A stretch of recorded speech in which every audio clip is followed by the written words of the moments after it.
Kuelimika, who is a amateur scholar, as far as I know, because I've never seen him give any credentials, has been attacked by Metatron, not physically attacked, but intellectually for his claims on ancient Egypt.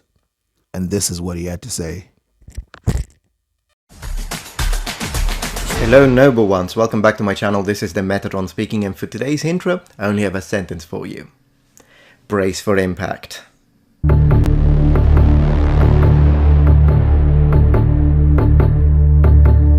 So what is the premise of this case? About a year ago I published a video titled "Were the Ancient Egyptians Black? The Truth?" The video had excellent views, and I appreciate you noble ones for giving this video the success I believe it deserved. Your trust is not misplaced. A short time after its publication, the channel Kuelimika, a channel entirely dedicated to Afrocentricity, responded with a debunking video. There are several factors that influence whether I decide to enter a debate publicly or not. Now, he qualified because he brings forth some decent points, he's clearly educated, and he doesn't call me a racist, so Kuelimika, I commend you for that.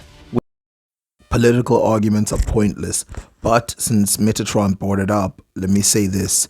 Saying that someone didn't call you racist and then calling them an Afrocentrist is intellectually dishonest. Afrocentrists are known to be more biased towards black Africans, and to call him an Afrocentrist is basically saying that this man has no intellectual capacity to stray away from claiming that everything that he sees is black African. With that being said, he does accuse me of this. We're going to expose the lack of rigor and intellectual integrity in the research of the Metatron's video on ancient Egypt. So stop misleading people and do more research, please. I doubt that he did proper research for his video. Joke's on you, man. Joke's on you, Metatron. Which I don't take lightly. The accusation that the original video of Metatron was on Egypt was badly researched is something that I shared with Kuelimika, because the video that he gave seemed to just parrot debunking ideas that are just all over the internet, acting like we, the quote-unquote Afrocentrists, only have very basic arguments. And no one can lie that maybe in the background he did some real research, got convinced on his own, but didn't bring it to the fore. But this is why Kuelimika says probably, not he definitely did bad research. At the end of the day, a public debate can be a great opportunity for systematic reflection, which is always welcome, and it can also be mutually constitutive. With that being said, this conversation will happen based on these parameters. Though I respect him trying to keep it civil, it is not civil, because he has already called him an Afrocentrist, and he knows deep down in his mind that Afrocentrist to him means like a clown or something like that. And to fully expand on this explanation, it's like if we actually found out that the ancient Egyptians were black, let's say we had a time machine, would that make us all Afrocentrists?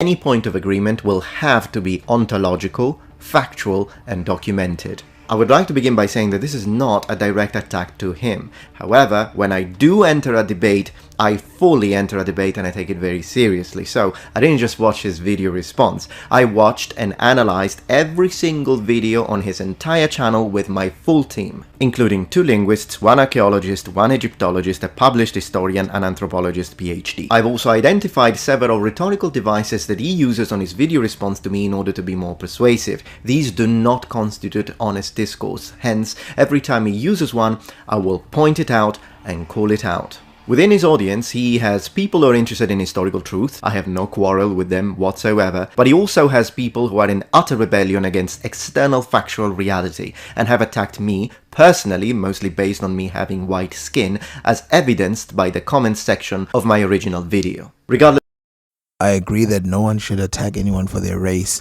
but the problem with Metatron calling this a Afrocentrist is because it brings out the gutter people.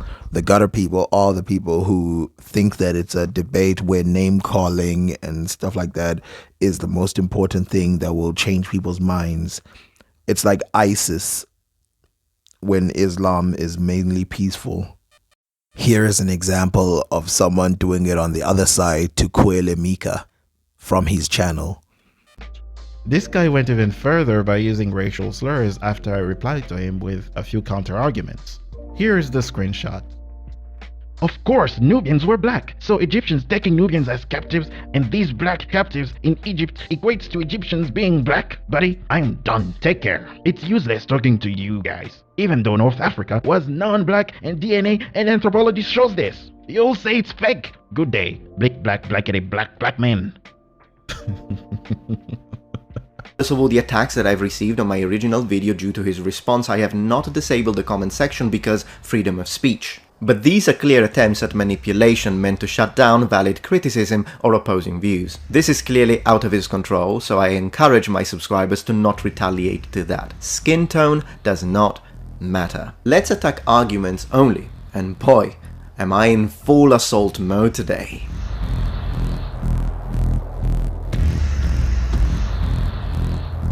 This is what we are disagreeing about. My point. Ancient Egypt was a multicultural and multi-ethnic civilization due to its geolocation connecting the Middle East, Africa, Asia and Europe, a strategic location on the crossroad of continents, flourishing around the Nile River, which was a cultural conduit of civilization. The problem with this argument is that it leaves out the reason why it wouldn't work vice versa. Why is it that Black Africans couldn't just waltz out of Africa as well? Even though I agree that the Middle Easterners got into Africa as early as possible, I don't even know when, because the evidence is so shoddy. Why is it impossible for the Africans to then leave Africa and go to places like Greece and other places in the Middle East? Why does it only work in one direction? Therefore, there is diversity on the skin of the Egyptians. Throughout time and location, the ethnic percentages will vary depending on era and region. According to the results of my research, the majority of ancient Egyptians would have had an olive skin, with a lower percentage of black individuals living mostly in the southern areas of Egypt, and some white settlers and white ruling elite during the later periods. The ancient Egyptians were a multi-ethnic African civilization, and their ethnicity was inextricably tied to their geographic location. Given the description he gave, I cannot see why Greece would not be a multicultural or multi-ethnic region either. Point.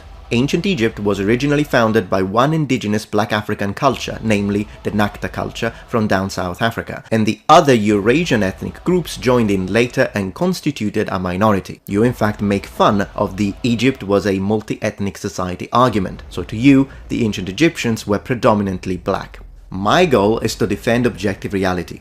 Your goal seems to want to rectify the current understanding of African history and culture. The two would not be necessarily mutually exclusive unless bias enters the picture. Bias has already entered the picture. To claim that kuelimika would not accept the idea that Asiatics had entered Egypt earlier than then in a small number, if claiming that he would not have a space for that in his current understanding of ancient Egyptians is a lie. And of course, he has shown videos where he does claim that some early Egyptians were Afro-Asiatic. It's just that he claims that phenotypically, meaning the way that they looked, they would have been dominantly Black African in appearance. Not that Asiatics came in way later and that's just it. The lips, full, but not as full as others, yes, but they are still full. Now, in Khufu's family, some mixing occurred. His father may have taken a foreign consort, but Khufu's mother seems to have been a Kemite lady, yeah, but the other must have been a foreign lady. You will see very soon why I'm saying this. And yes, polygamy was a thing among Kemite pharaohs. Why am I saying that Khufu's father must have taken a foreign consort? Because of Khufu's brother, Rahotep. Look at Khufu's brother Rahotep. Some mixing occurred here, clearly, because his mother is unknown, and his mother must have been Eurasian, a Eurasian consort to his father. So Rahotep is Khufu's half-brother in today's conception of things, because, again, polygamy was a thing in Kemet. And Khufu himself may have also taken a Caucasian consort. Look at one of Khufu's daughters. Her skin is really pale. She looks quite mixed. So some mixing definitely occurred in Khufu's reign during the beginning of the 4th dynasty. And look at Rahotep's wife as well. These are the images they love to show everyone. Oh, look at the ancient Egyptians. I remember in Metatron's video, these are the images he kept showing. I was like, oh, but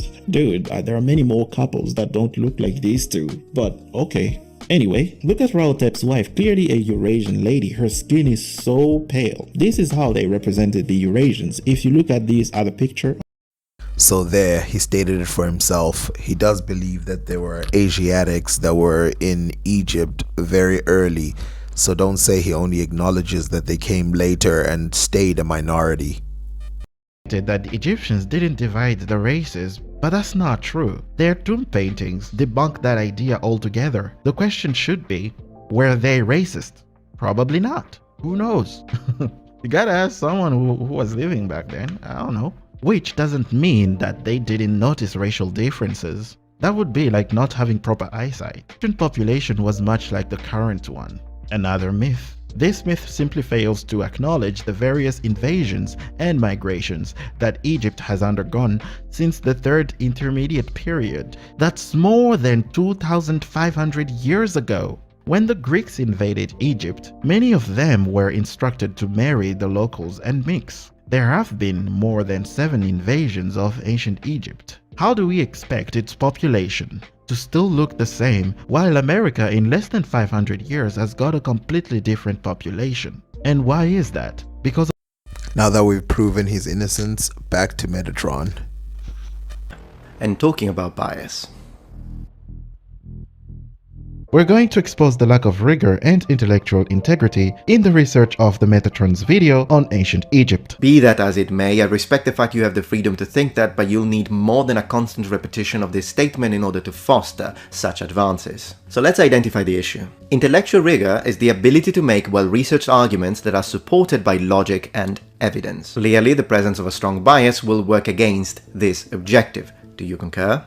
Now, I have nothing against an honest and critical introspection, but you're accusing me of lacking intellectual rigor. And then the content I produced on this topic was not based on carefully considered deep empirical studies based on consistent data analysis, which it was, but that it was rather a shoddy research born of a strong bias, which according to you I have, so this is an exercise in certainty, isn't it? So, bias being the key word here. Are you sure you want to use that one, kuelimika? Now let me show the viewer why you are standing on very weak ground with this accusation of bias. Clearly, our audiences cannot read our minds, so how can they determine who is the biased one here? Well, let's discuss the consequences of admitting fault when it comes to the research of our videos. When it comes to my channel, I cover a wide range of topics, ancient Egypt being a very marginal one. If evidence is presented to counter my arguments, it would not hurt my channel nor my public image one bit if I had to admit fault due to new overwhelming evidence. I know that because I have admitted fault in the past. You, on the other hand, have an entire channel based on ancient Egypt being black. So during this debate, if you admit you were wrong, your entire channel will cease to exist. Differently from me, you have a lot at stake here. So given the stakes, who is more likely to be intellectually dishonest here? Me or you? Just as a matter of deductive logic. While the gauntlet has been thrown down, kuelimika is biased because he has a channel that is solely dedicated to the racial identity of the ancient Egyptians, and he thinks that yours was biased because of the information that was on it, saying that it wasn't extensive enough and wasn't well thought out. This is not a good argument. It's an absolute no-brainer to recognize the fact that repercussions may increase an individual's proclivity to certain types of bias. Are your eyes diverted away from factual truth because of a conflict of interest? On top of that, if one were to look at your channel banner, well, you did go out of your way to take the entirety of planet Earth and turn it around just so you could put Africa on top of Europe. That doesn't exactly fill me with confidence when it comes to your supposed lack of bias. So there is that. That's one interpretation. My interpretation was that the ancient Egyptians would have seen the world like this because Upper Egypt was actually where we would call the South today, and Lower Egypt was in the North today. I thought he was making a reference to this point by turning Africa upside down, but maybe it's just bias. So as someone who cares about our history, The expression our history is a massive red flag for me, as I have explained on this dedicated video. With this choice of words, you seem to be claiming ethnic exclusivity over the history and culture of an entire continent just based on the color of your skin. Now, on your video, you did not call me a racist, so I'll return the favor and give you the benefit of the doubt, also because reading negative intent in an otherwise ambiguous situation is not exactly, shall we say, my style. But if you are in fact going down that road, then let me say this. Egypt faces the Mediterranean. I am Mediterranean. My sea, my history too. Metatron starts by saying that the question is a complicated one and multi-layered. His video claims to summarize a multi-centenary old debate in what, 18 minutes? This here is already an issue. The problem alluded to by kuelimika here is that since I admitted that Egypt and its ethnicity is a complex and multi-layered topic, then the fact that my video was only 18 minutes long is somehow an attack on my credibility. Having chosen this point of critique, surely if we were to look at his channel, all of his videos when dealing with complex topics would have to be extremely long. Right?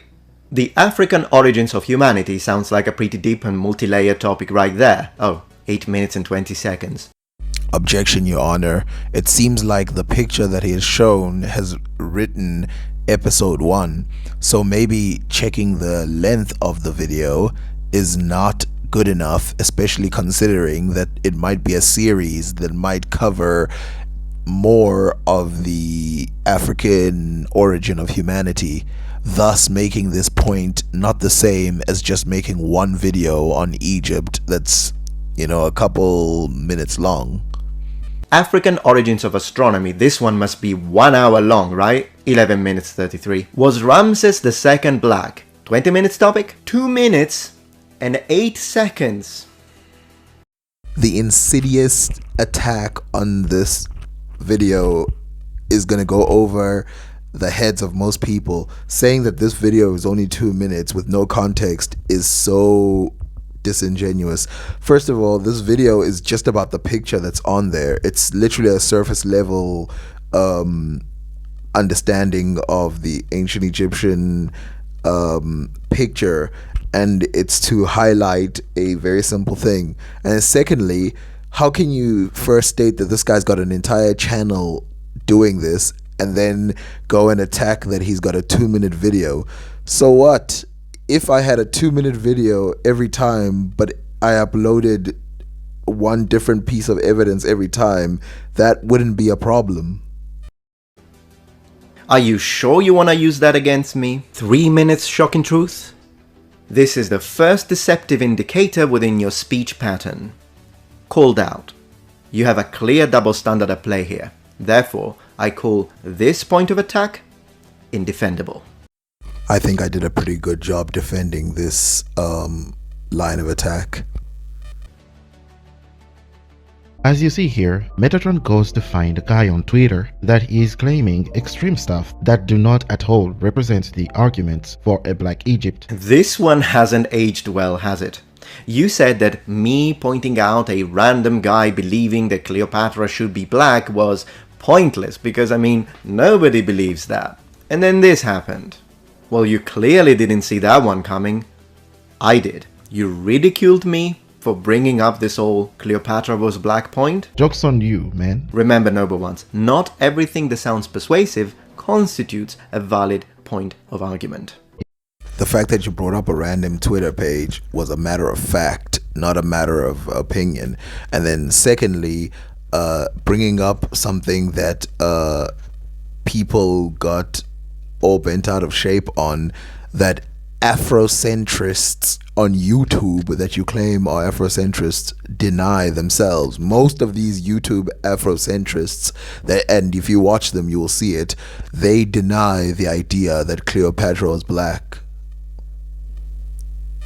And given that that documentary was used as a springboard to generally deny that the black ancient Egyptians were black is hilarious.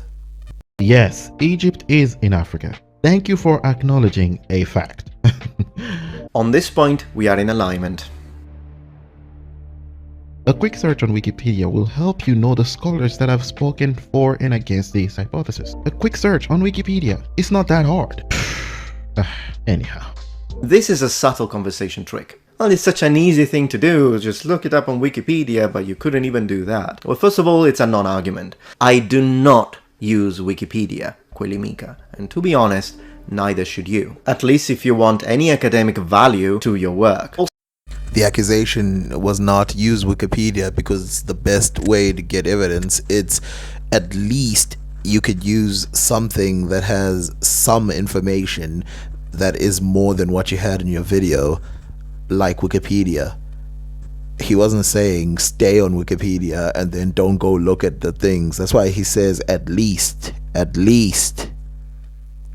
So could this be another case of double standards at play here? Let's see if he has ever mentioned Wikipedia negatively. On his video about the African origin of astronomy on minute 2, 37 seconds in, he absolutely seems to be agreeing with me on this point. With online encyclopedia, Wikipedia fails to mention Nabtaplaya in its article on the history of astronomy. I wonder why. Second deceptive indicator within your speech pattern. Mate, I'm using your own videos here. So based on your own words, it seems like we both agree that a quick search on Wikipedia isn't exactly the best thing to suggest to your intellectual opponent during a debate.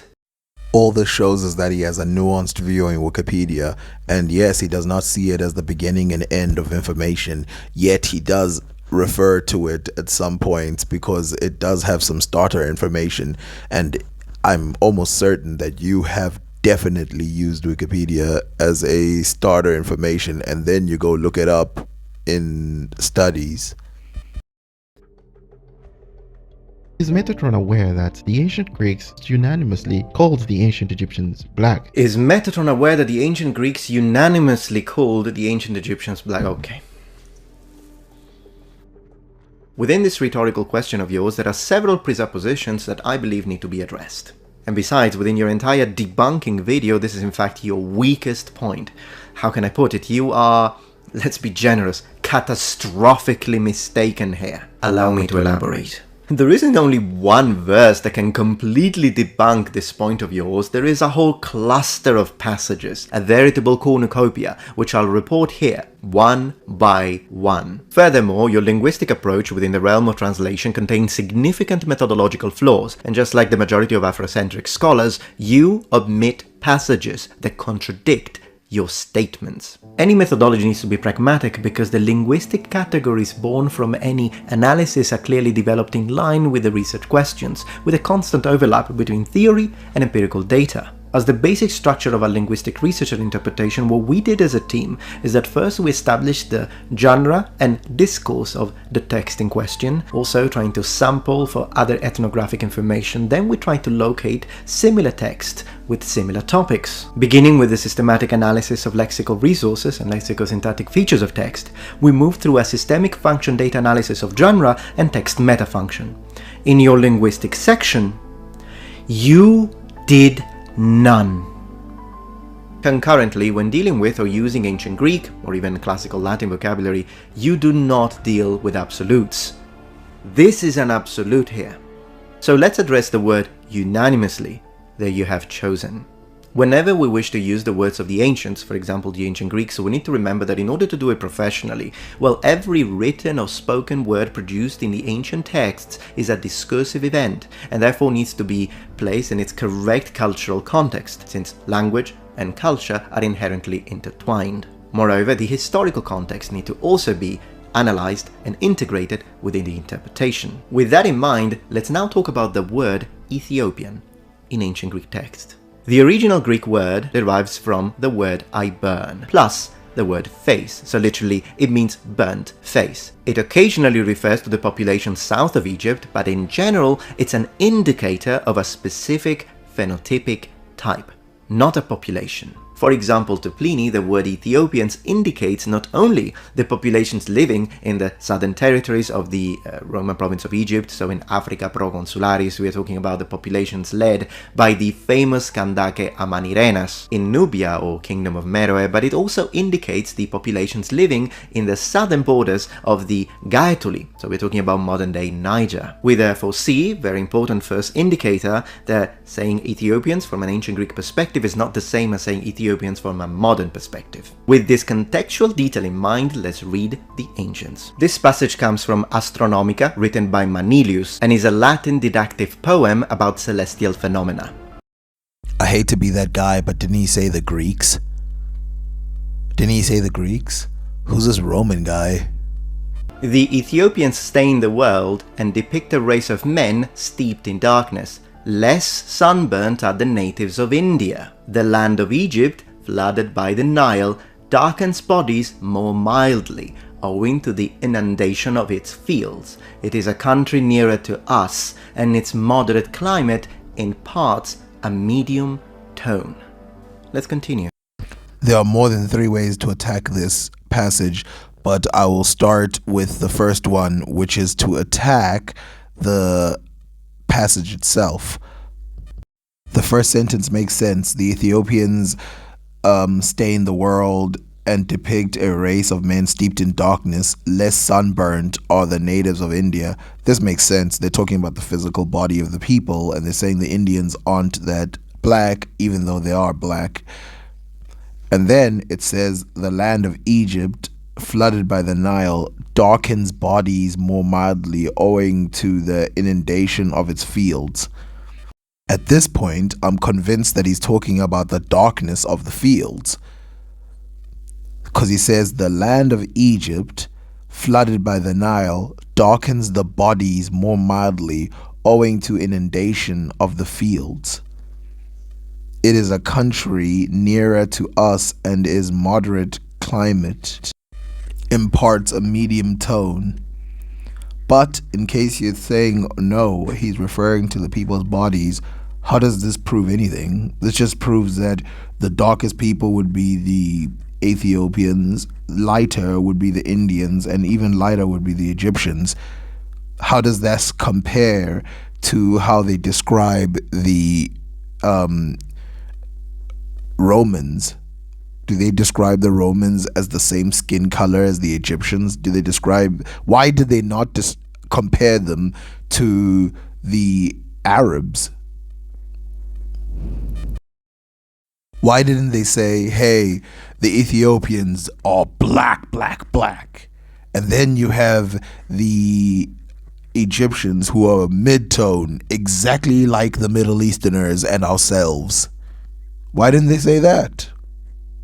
Why compare it to a people far, far away in India, as if to say that the people of India, Egypt, and Africa have something about their skin that's comparable in a way that you can't with other populations? Come now.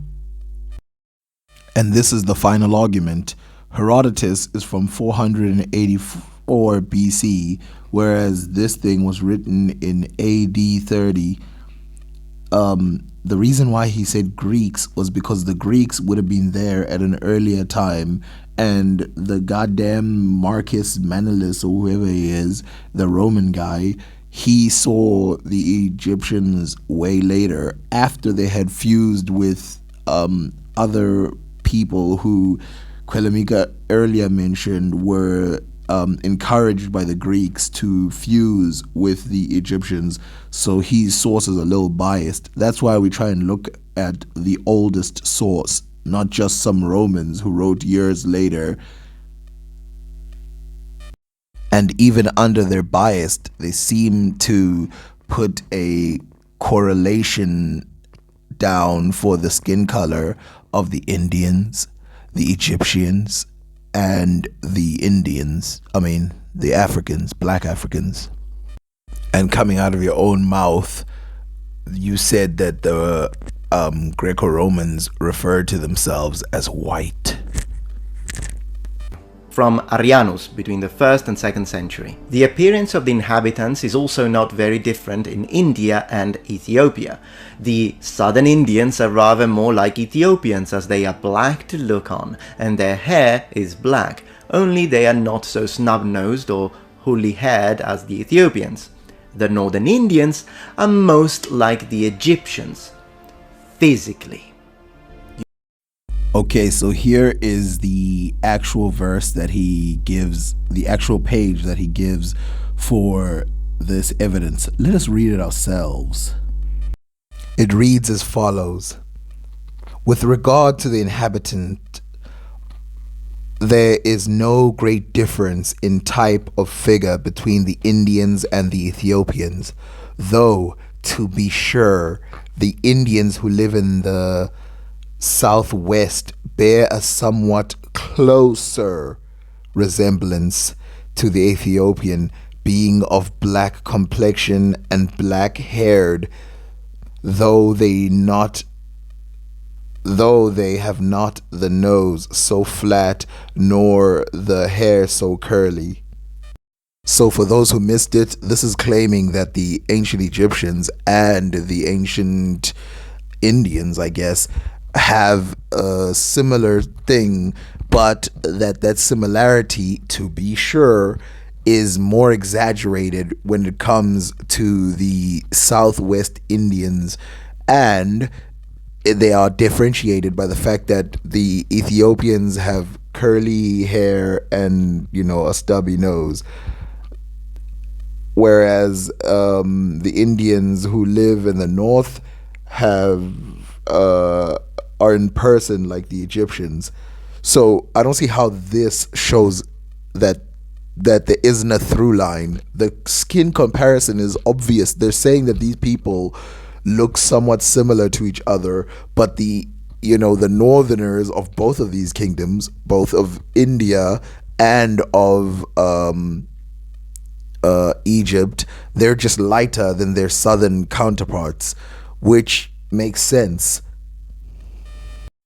This, in order to show you how intellectually dishonest this is like me saying that the southeastern Indians don't look like the northern Indians, because clearly they said they look more like Ethiopians. They don't have curly hair and flat noses, but they look more like Ethiopians. Therefore, the northern Indians look nothing like the southeastern ones. This is the same thing of saying that the Egyptians look nothing like the Ethiopians. It's just a similarity. And also, when they describe the Egyptians, don't they describe them with woolly hair? Here it says, I formed my conjecture not only because they are swarthy and curly-headed, for this amounts to nothing, because others are so likewise, but chiefly from the following circumstances, because the Colchians, Egyptians, and Ethiopians are the only nations of the world who from the first have practiced circumcision. For the Phoenicians and the Syrians in Palestine acknowledge that they learned the custom from the Egyptians. So here you have Herodotus saying that the Colchians and the Egyptians both have curly hair and swarthy skin, which makes him believe that they descend from the same people.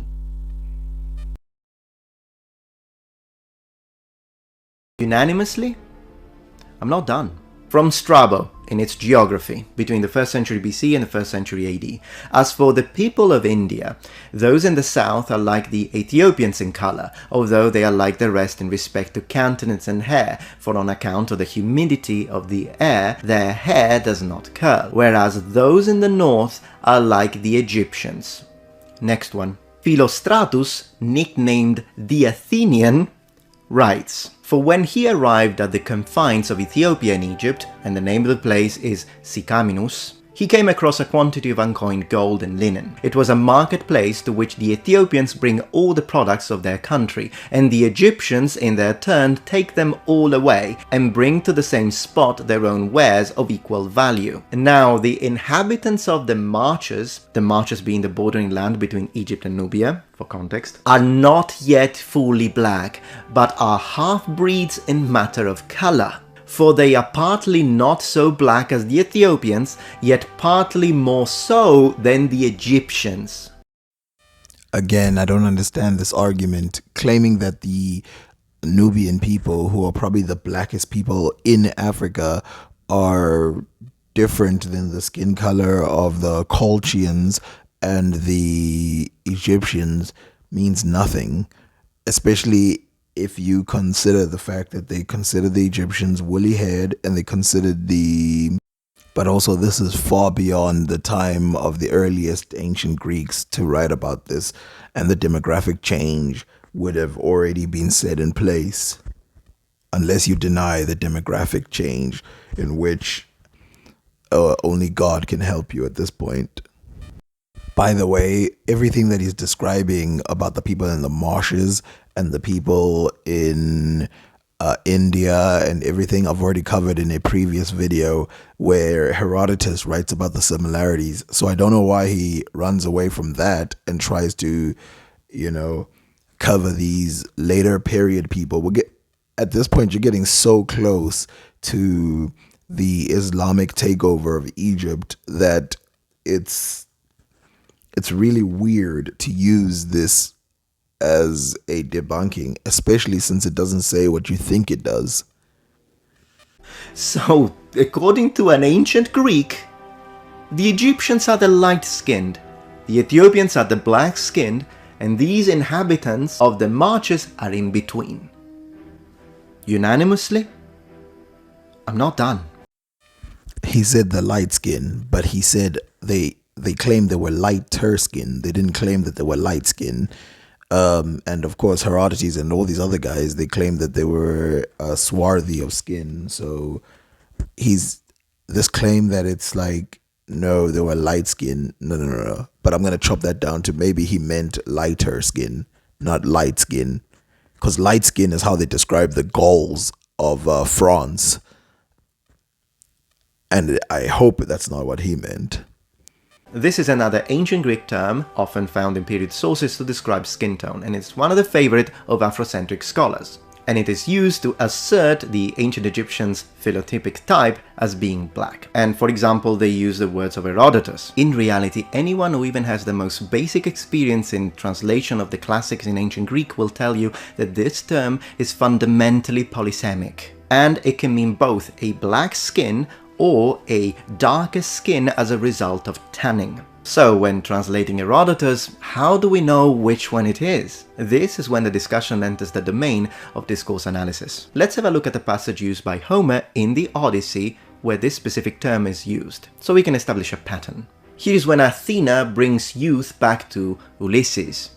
We read, Athena touched him with her golden wand. A well-washed cloak and a tunic she first of all cast about his breast, and she increased his stature and his youthful bloom. Once more he grew dark of skin, and his cheeks filled out, and a beard that was dark grew about his chin. Let's use Occam razors here. Do you think that in this case this word is specifically meaning that Athena changed Ulysses' ethnicity and turned him from a Greek into a black African? Or should we read it within the cultural context of ancient Greece and understand it or interpret it as, no, he's returning a darker complexion, a youthful tan to a man who was now old, spent most of his time indoor, and therefore his skin had become whiter? Well, considering the fact that we know that the Greeks attributed a tan to youth and a very pale skin to old age, it's no-brainer. This is just one example of the relation between language use and the wider socio-cultural structures which you do not seem to take into consideration. Ever. As mentioned by Frank Snowden, often Afrocentric scholars tend to misinterpret color words in ancient Greek in order to push a specific interpretation of the text that supports their claims. It is true that the words like melancholos or nigri or any of these words that were used by the Romans were mainly used to refer to just a darker thing, whether it's a darker person, darker hair, darker bag, I don't know. But didn't they also use some of the words on the Gauls to describe them as white? Weren't those words also used generally to describe white things and pale people and other stuff like that? How can they be sure when it comes to those places that they're referring to skin color rather than just lighter skin? Just like Europeans before racism scarcely referred to themselves as white. Also, as a little tangent here, this idea that before racism, Europeans did not use or identify themselves as white, well, that's demonstrably wrong again. From Lucianus, we read, "If an Ethiopian who has never traveled saw people different from us, and he categorically stated in an assembly of Ethiopians that neither white men nor blonde men exist, and only black men exist, would his statement be accepted?" Just so you know, the Greeks identify themselves as white, and they consider Germanic people in the north of Europe as blonde. I made a video about this already, but let's go through it. Yes, they considered the Germanic people blonde, and they considered themselves white, but they considered the French people as whiter than themselves. This does not mean that they were not white. In the same way that they considered the Egyptians and the Ethiopians as darker than themselves, this does not mean that they didn't consider themselves darker than the Gauls. So yes, there is this spectrum, but it doesn't denote specifically phenotype. That has to be interpreted from the context. And from the passages you've given me, I can't see any evidence that the ancient Romans would consider the Egyptians white or the Indians white. So I don't know why we playing this game of, oh, they were just olive tone like the Romans who considered themselves white. Therefore, the critical mind that aims to summarize the debate shall represent both sides of the arguments properly and without bias. Also, this idea of a conventional tan is a fairy tale and without bias, is a fairy tale and without bias, is a fairy tale. This is either profound ignorance on a linguistic level or a deliberate misuse. I'll take either. Also, when Diop and many others see and claim that the ancient Egyptian statues have African phenotypes, they start saying things like, well, statues cannot be used to determine race. Yet Metatron just used a statue to determine the race of Cleopatra, and they do the same with the Greeks. Third deceptive indicator in your discourse, and this one is a full-on strawman fallacy. In other words, misquoting in an attempt to dominate the conversation. Not gonna happen. For reference, an intentionally misrepresented position is set up because it's easier to defeat than an opponent's real argument. This is a conversational trap, and we identified it immediately with the team. Because I never said that statues could not be used, so this becomes a strawman, and you make it sound as if I ascribe to that belief. In other words, you're trying to put me in what is called a logical fallacy of relevance. Namely, you want me to try and defend a point of view that I don't even hold. Nice try. Now, if you did this on purpose, it's a debacle, but once again, I'll give you the benefit of the doubt, maybe you misunderstood me. And on the topic of statues, of course I believe that statues from all cultures and all civilization can offer something that can be gleaned from, but it really is a case-by-case situation. And even ignoring the strawman section, when you try to frame it and say, well, you see, people have double standards because when it's statues of the Greeks, you use them to say, see, they're white, but when it's statues from the Egyptians, you say, that is not enough. We don't just have statues from the Greeks. We have literary descriptions, we have iconography, we have representations. They called themselves white. I wish the Egyptians called themselves black. I know you think they did, but they didn't, as we'll see on the next section. While accusing kuelimika of straw manning, he also pulls a very very, very sneaky tactic. Notice how he does not pull up pictures of statues of ancient Egyptians in order to say what they look like to him. Say it. Go get all the pharaohs of ancient Egypt, look at them, and tell me if they look like Arabs, if they look like Greeks, if they look like Africans, black Africans. Do that. Why are you skipping that part? You are so confident to say that that yellow woman was a sign of what ancient Egyptians look like. Pull up the statues and tell us, what do you see when you look at them, so that we can laugh if you say that these statues look like Middle Easterners or Europeans. The land known as Kemet, that is ancient Egypt's real name, Kemet, that is ancient Egypt. I have a plethora of problems with your fixation of the word Kemet, which is also a common trait among Afrocentrists. Now, I myself have used the word Kemet on occasion. It's not that the word is wrong, but fixating on it has zero linguistic standing. Let me elaborate. First and foremost, do you always use the correct and appropriate term for describing a nation? Do you say Japan? Wrong, it's Nihon. Do you say China? Wrong, it's Zhongguo. Do you say Germany? Wrong, it's Deutschland. Also, for reference, linguistically speaking, ancient Egyptian is an Afro-Asiatic language, and it does not have, for as much as we understand, Southern African origins. At this point, I will question the scholars that you have talking to you, because if you look at the Afro-Asiatic languages, their branches are from Cushitic, Omotic, Chadic, Berber, and then Semitic. And the majority of the Afro-Asiatic languages, their diversity is more spread out within Africa.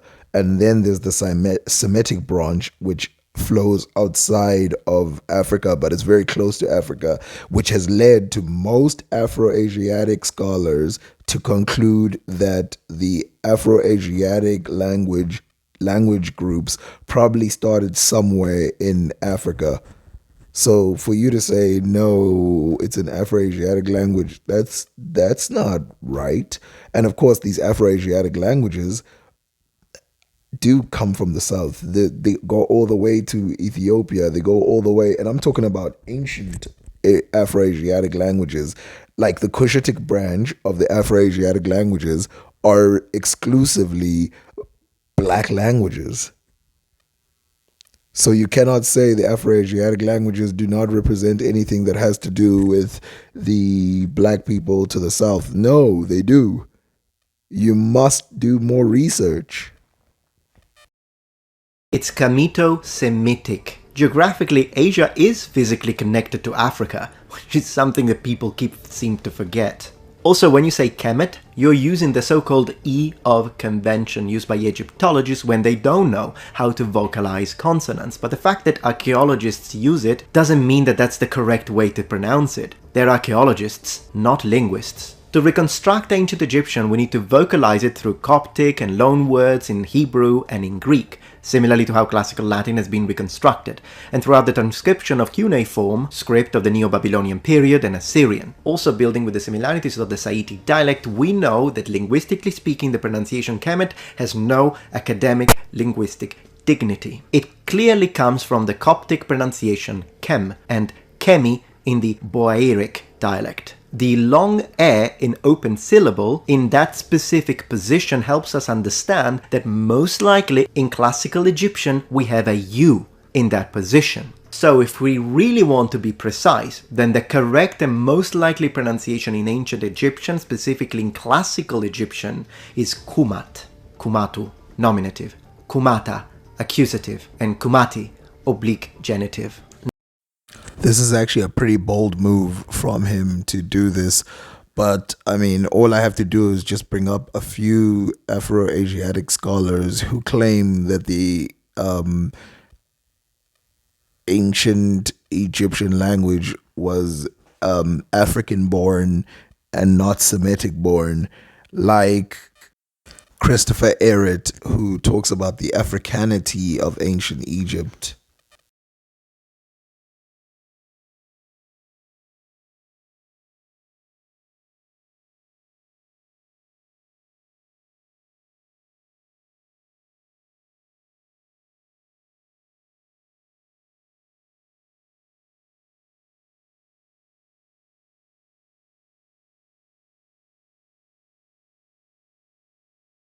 Today, there are four recognized major established language families of Africa. There's the Niger Kordofanian, and you'll see I give a few samples of languages that belong to those families, languages that you might have heard of. There'd be many others you wouldn't have. Niger Kordofanian, Nilo-Saharan, Afroasiatic, and Khoisan. So, four families, and nearly all of the well over 1,000 languages spoken in the 49 continental countries of Africa today belong to one of those families. Now, to say language families in Africa have relatively deep histories. As families go. The proto-language of each of these families was spoken no more recently than the close of the Pleistocene, probably no more recently than 13, 14, 15,000 years ago. Now, does that mean that the proto-languages of those four families were the only languages spoken in Africa at the close of the Pleistocene? Well, of course it doesn't. There would have been hundreds of other languages spoken in Africa then, just as there are today. But over the long millennia since the end of the Pleistocene, the speakers of those four families happen to have been the ones that mostly did the spreading out into new areas. And as they spread... Now let's discuss this hieroglyphic inscription that you present as evidence that Kemet or Kumat in fact meant land of the black, according to you. So, Kemet, the black land or the land of the blacks? Does it apply to the people or to the land? Probably the fertile soil, and also very likely by extension to the skin color of the originators of those words. Yes, you can translate it to the black land, and as scholars agree, it refers to the fertile soil. Diop found a place where Kemet was followed by a man and a woman sitting and three dots. So you take Kemet, which means the black, plus people, literally it means the black people. We have Kemet followed by a man and a woman sitting with three dots. This is the determinative meaning humanity, but to you it must mean black people. First of all, the adjectival noun in plural form, Kemetiu, just means Egyptians. Kemet or Kumat just means black land, not the land of the black, as opposed to the red land of the desert. The thing is, though, that if this means black land, and this is people, why can it not be then black people? Well, this is an answer that you don't need an Egyptologist or a fully qualified linguist, you just need a first-year student to answer. Differently from English, in Egyptian, the adjective goes after the noun. It is in predicative form, not in attributive form. So in this language, it makes no sense to say first black and then men and women. If they wanted to say black people, they would write it the other way around. People black. And it just so happens that my language, Italian, functions the exact same way. In the majority of cases, the adjective follows the noun. It's after the noun, and it will make no sense to say, in fact, just like in English, black people. The ancient Egyptians would have said people black, but they don't. When you say this means black people, you're not doing linguistics. You're doing politics. Going into linguistics at this point would be way too long, so I will skip it. But I will say this, the word Kemet does mean the black soil or the black land. And there was another word that meant the red land, which referred to the desert. But at this point, language is so speculative, and recreating the Afroasiatic language of Egypt is hard. There are so many coincidences within African languages that it is impossible to separate coincidence with actual realistic cognitives. So I will just leave it and skip it. We can both agree with the fact that when we look at artistic representation, men tend to have in general a darker skin tone and women tend to have a lighter skin tone. And of course there are the occasional men that have more of a yellow skin tone, but in the majority of cases we could say that those are eunuchs. So let's talk about this difference between men and women when it comes to skin tone in Egyptian art. I made a video that was talking about all the ancient Egyptian queens of Egypt, and my experience was not that they were light skinned. In fact, I saw a debunking from another person that showed that the light skinnedness of, the yellow interpretation of females was more of a religious thing than it was a real thing. And that when you compare to the realistic drawings of these people, they tend to be brown skinned like the men. My interpretation is the fact that it's possible that in general the population had a bit of a lighter skin tone. They weren't white, but they had a lighter skin tone, and then this skin tone becomes darker because men tend to work the fields, whereas women don't. To you, specifically, this is a fantasy. It is a fantasy, and if you knew anything about ancient Egypt, you would realize that the light skin the yellow skin in ancient Egypt refers to fertility of women. That's why they're painted yellow in religious places like graves. But as you can see with the queens that are put up, they're typically marked with brown in their living state. It has nothing to do. You're telling me all these queens, by the way, these are queens. These are not workers. These are queens. You're telling me all these queens are working the field? The intellectually honest answer to this is that more evidence is required to be deemed conclusive. These are theories. Since you are the one who said that it's important to evaluate and present both sides of the argument, well, you didn't. Also, I find it interesting that you say that we, people that don't agree with Afrocentric ideas, are blind. Because, I mean, you're trying so hard to prove that the word olive skin does not represent and does not work and does not match the color that we see in iconography. I'll let the people compare olive skin complexion with the skin complexion of the ancient Egyptian wall paintings and statues. They'll be the judge, provided that they have proper eyesight. So you probably have proper eyesight, so please judge properly, with your eyes, not through blinkers. I would like to show you the coloration of Egyptian wall paintings and the actual coloration of olive skin that the Metatron is talking about. And then you show this to prove that they don't match. But I mean, I went over it with the Photoshop color picker. They are the exact same. Are you blind? Do you understand you just proved my point? Olive skin will match with some people and it will not match with others because some have an olive skin, some have a brown skin. This is another contradiction from Metatron. First, he says that the women are portrayed as yellow because they are not tan, because they don't work the fields. And then now he goes, some of them are yellow, some of them are brown. No, they're all brown. The yellow is a religious thing. That's why you can see in this photo, the woman who's Nefertari is brown, and the yellow, which is I think that's Isis, she's yellow. And if you know, that just proves that they are multi-ethnic. Also, let's look at this guy's skin, which you used on your video to demonstrate that current Egyptians have no relation whatsoever with ancient Egyptians. Let's compare his color on the Photoshop color picker with the color used in Egyptian paintings.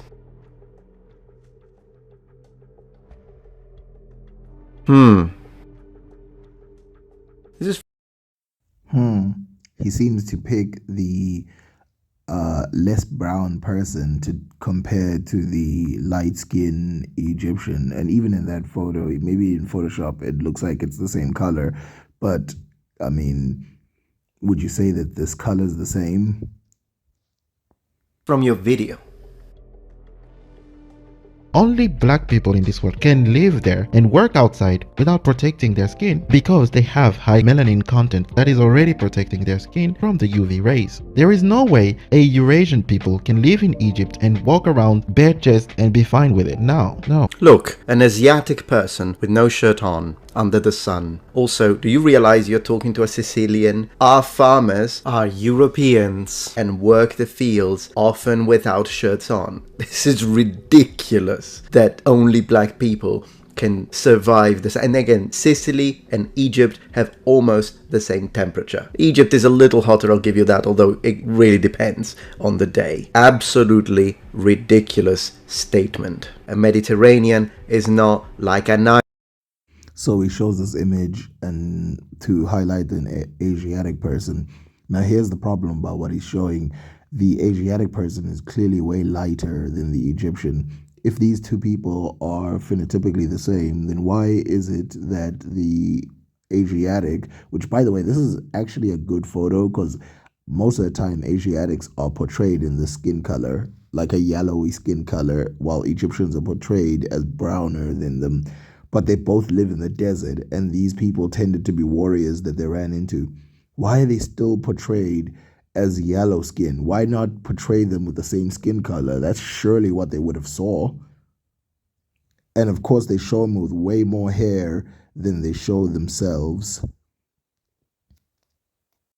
And I say this as not an exception. Most of the time when they show Asiatics, they show them with thick beards and long hair, unlike the ancient Egyptians. Irishman. That clearly depict African phenotypes. You also seem to operate under the assumption that the word African just equals black. That's incorrect. And since you mentioned that I have a lack of intellectual rigor and integrity, I'm expecting precision here. Asserting an area's genetic continuity and ethnic base structure when it comes to a large continent like Africa is nonsensical. An African is a person born in Africa. Full stop. African does not equate black. You have loads of people, Berber populations for example, that have been living in Africa for thousands of years and they are not black, but they are still African. For example, the Carthaginians we know were originally a Semitic people coming from the near Levant and then moving to the northern section of where Tunisia is. Well, they are Africans. You say I deceived people when it comes to the looks of the Nubians, but by the looks of it, I'd say that you are the one who is deceiving people when it comes to what Nubians looked like, since you systematically selected and showed only images when you see both Egyptians and Nubians mixing together. You specifically chose to give more importance to a picture that shows Egyptians and Nubians together, deciding to read it as they are all Egyptians, instead of the more probable, that's a native Egyptian and that's a Nubian who lives in Egypt. And since some of these images come from tomb TT40, which belonged specifically to one of the governors of Nubia, it should not be surprising that we are looking at a more integrated, multi-ethnic section of the Egyptian territory.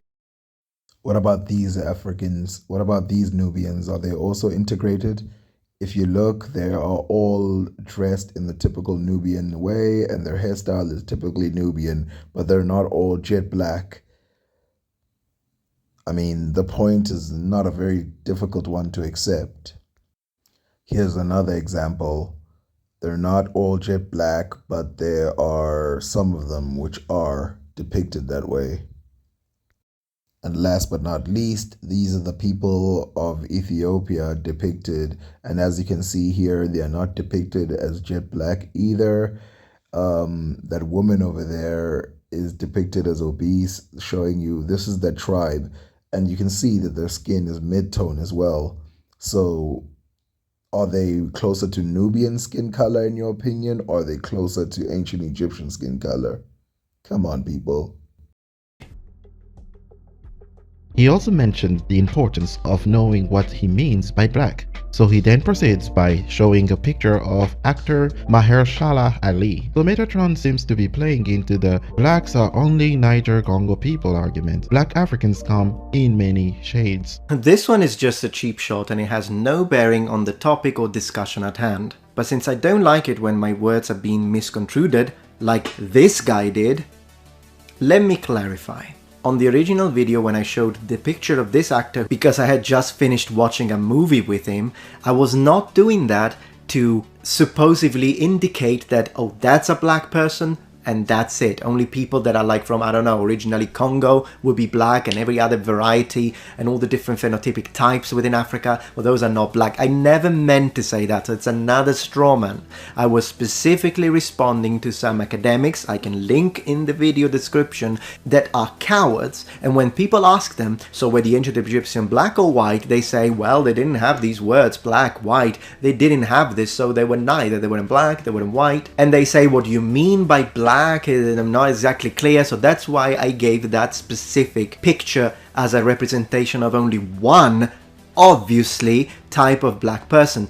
I grew up in Sicily. I could see the coasts of Africa. So trying to tell me that I don't know what a black person looks like? extremely disingenuous. As a proof of that, here is a link to this video where I specifically discuss the phenotypic variation of black people within Africa in details. You see, African populations harbor the greatest genetic phenotypic diversity according to molecular genetics and whole genome sequence data across a broad geographic range. That's due to extensive population substructure, the largest number of population-specific alleles, and less linkage disequilibrium among the loci, together with the heritable variation in human genome. This is why Africa is an important region to study human genetic diversity due to several factors such as climate variation, diet, exposure to infectious disease, a number of demographic factors such as selection, mutation, recombination and gene conversion, which result in the above-mentioned genetic and phenotypic variation within population clusters. Did you know that UNESCO organized a debate on this very subject with experts from all over the world arguing against two Africans? Guess who won that debate? It was the two Africans who were arguing that ancient Egypt was of Black African origin. Did you know this? Did you do your research? I'm fully aware of that debate, and by the way, they did not win it, like you say, but I'll have to make a dedicated video because that's gonna be a long one. And talking about making more videos on this subject, Metatron, I hope you do better than this should you choose to speak on this issue again. If not, please leave this issue alone. Please leave the subject alone if you aren't willing to do the necessary research for it. I would actually prefer that you leave it alone. So that's what you tell everyone who disagrees with you? To not talk? I thought you guys were into debates. If you are so sure of your research and Afrocentrist resources, why shy away from debates and asking your opponent to not speak at all? How can you find the truth? All who disagree are simply encouraged by you not to speak. Unless the truth is not what you seek, then sure, it's better for you if your opponents don't talk. But I will. In conclusion, evidence can be compelling, situational, or insignificant. You're asking me to react and consider weak evidence as compelling, and yet you are not doing that. What methods have you implemented to believe this evidence of yours that you strongly push? It is my opinion that you simply believed it blindly because it confirms your bias. I strongly believe that there is a deep, unstated emotional concern as a guiding factor for wanting certain population to be black. But facts, the truth, don't care about feelings. I understand these deep-seated feelings. But differently from you, to me, whether the ancient Egyptians were black, white, olive skin, it makes zero difference. It's absolutely irrelevant. But I speak with facts, and due to all the above-mentioned documentation and research, I hereby publicly reject your debunking. And I double down. The ancient Egyptians were multi-ethnic and multicultural. Still, kuelimika, thank you for your time, and thank you for your effort. My representation of this video is that it misinterprets what a lot of quote-unquote Afrocentrists believe, and I think it goes after the weakest arguments and ignores the strongest ones. For example, he did not even try to look at the statues of Egypt and conclude for himself what they look like, instead picking that yellow one, which everyone picks because it's easier to say, oh yeah, look, that's a white woman. And of course, you know, all the linguistics and stuff like that. Most of the arguments that he gave were actually pretty, you know, standard debunker stuff again. And the Romans that he used, I'm 100% sure that kuelimika didn't want to use Romans because he wanted to rely on the Greeks because the Romans came later. And that Greek guy that he pulled up was not a Greek of the early days. He was inspired by the Romans.